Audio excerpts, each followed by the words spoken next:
Hi guys, நான் சண்முகம். இப்போ பார்க்க போகிற படம் வந்து ரசபதி. இது வந்து யாருன்னு நடிச்ச படம் அப்படின்னா அர்ஜுன் தாஸ் சார். ஆனால் அதை விட படத்தில் இருக்கிற 8 கேரக்டர் வந்து நம்ம டேரக்டர் தான். இது மாதிரி மௌனகுரு மகாமுனிங்கிற படம்லாம் வந்து எடுத்து வச்சிருப்பாரு.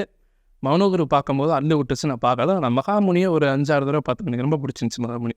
ஓகே, அந்த வகையில் வரும்போது இந்த படம் வந்து முதல் 2 படத்துக்கு சம்மந்தம் இருக்கா அப்படின்னா ஃபஸ்ட்டு படத்துக்கு சம்மந்தம் இருக்குது, செகண்ட் படத்துக்கு சுத்தமாக சம்மந்தம் இல்லை. ஓகே, கதைக்குள்ளே போயிடும்.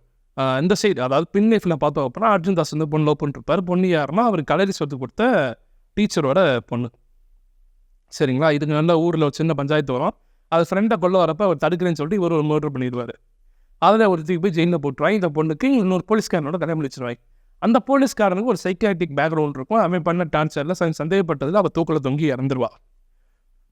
இது பேக்ரவுண்ட். சரிங்களா? இங்கிட்டு இப்போ ப்ரெசென்ட்டில் பார்த்தோம் அப்படின்னா ஊட்டியில் வந்து ஊட்டி ஆஃப்ரிக்கன்ல தெரில குளிர் பிரதேசம்.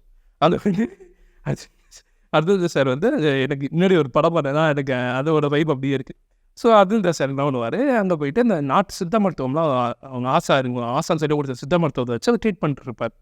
சரிங்களா? ஸோ இந்த மாதிரி சமயத்தில் இந்த இவனும் வந்துடுவான். இதே சமயத்தில் வந்து அங்கே இன்னொரு ஃபிசிக்கலாக பாதிக்கப்பட்ட மென்டலி பாதிக்கப்பட்ட பொண்ணு, மென்டல் சேஞ்ச் இல்லை, ஒரு மென்டலி ஒரு இஷ்யூ நடந்திருக்கும் அவங்களுக்கும் பாய் ஃப்ரெண்டோட முன்னாடி. சரிங்களா? ட்ரக்ஸ் எல்லாம் யூஸ் பண்ணி பிரச்சனை இருந்திருப்பாங்க. அதை தாண்டி அவங்களும் இங்கே வந்திருப்பாங்க. சரிங்களா? ஸோ அங்கே அவங்க ஹோட்டலில் வேலை செய்ய வந்திருப்பாங்க. இவன் வந்து அந்த ஊரில் டாக்டராக இருந்தால் 2 பேர் பற்றிக்கிற 2 பேர் பேச ஆரம்பிப்பாங்க.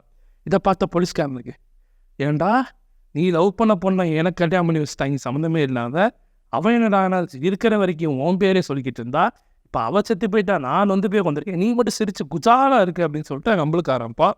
இது எப்படி ஒரு டேக்கிள் பண்ணாது தாண்டி வெளியே வந்தார் அப்படிங்கிற மாதிரி கதை போகும். அந்த படத்தில் one of the amazing movie.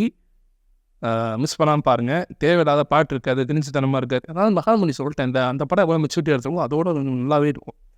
Chance miss பண்ணாமல் பாருங்கள். இதே மாதிரி நல்ல வீட்டில் வந்து பார்க்குறேன். அது வரைக்கும் டலோ பாய்.